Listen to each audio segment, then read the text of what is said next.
My next guest was among the first to announce his support, Governor Jared Polis of Colorado. Governor, thanks for joining us tonight. Governor, let's start with why have you and other governors in your party come out so strongly in favor of Vice President Harris? Well, I couldn't be more excited, Al. I mean, we have a candidate with proven executive experience, worked as Vice President of the United States. What a great way to train. But more importantly, somebody who I trust, my fellow governors trust, to protect our freedom, right? Whether it's our freedom to choose, whether it's who we love and who we marry, whether it's how we can pursue the amazing economic opportunities that this country has to offer to all people, regardless of where they live or who they are. Kamala Harris is really that candidate that can unite our country and lead us. I couldn't be more excited to support her. Now, many governors have been floated as possible running mates for Vice President Harris, including Gretchen Whitmer of Michigan, Josh Shapiro of Pennsylvania, and Andy Beshear of Kentucky, just to name a few. Your fellow Colorado colleague, Assistant Speaker Congressman Joe Neguse, has even said you should be considered. What do you think putting a governor on the ticket might be? Do you think it would be a good choice? And are you interested in the job?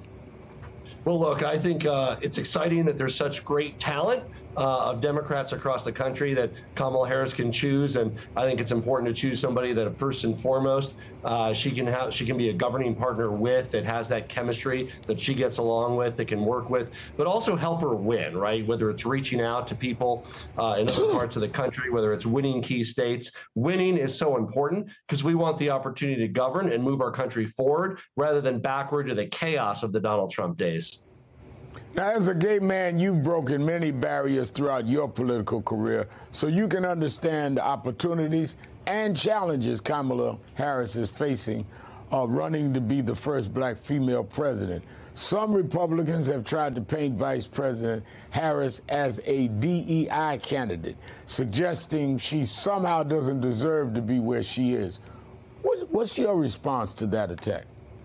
Well, I don't think Donald Trump deserves where he is. As the late, great Ann Richards would say, he was born on third base and thought he hit a triple, right? Look, Donald Trump had the advantage of not just of his race. We're not just talking about race here. Born to a wealthy family, that's okay. There's no shame to being born in a wealthy family. But it certainly means you don't have the moral prerogative to say that somebody else who worked hard to get everything they did doesn't deserve to be where they are. Kamala Harris fought hard every day to earn what she earned as district attorney, as attorney general of the biggest, most populous state in the union, fighting for consumers, protecting people, right alongside Joe Biden as Vice President of the United States, traveled to dozens of countries, met with world leaders, built that relationship. There was no one more ready than Kamala Harris to serve as the next president of the United States to heal us, bring us together, protect our freedom, and provide greater economic opportunity to every American family.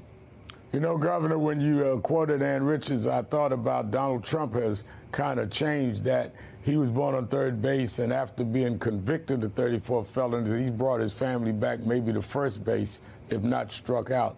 But let me go to this. You represent a Western state that was once reliably Republican that has now gone for the Democratic presidential candidate in the past 4 elections. The Harris campaign must show up support in the blue wall Midwestern states like Pennsylvania and Michigan. But do you believe it should be also seeking to expand the Democratic map once again in states like Arizona and Georgia, as President Biden successfully did in 2020? Are these states still within reach, in your opinion? I can certainly speak to some of our regional states, Nevada, Arizona, New Mexico. These are states with a similar political dynamic to Colorado. We value our freedom. We value, live and let live. These are values that the big government approach of Donald Trump and J.D. Vance do not speak to. They want to control every aspect of our lives, who you live with, how many kids you have. I mean, that's just crazy talk in the American West. I think it's crazy talk across the country. But yes, there's enormous opportunities for Kamala Harris. Nevada, Arizona, of course, New Mexico and Colorado. Colorado was an even state, 50-50.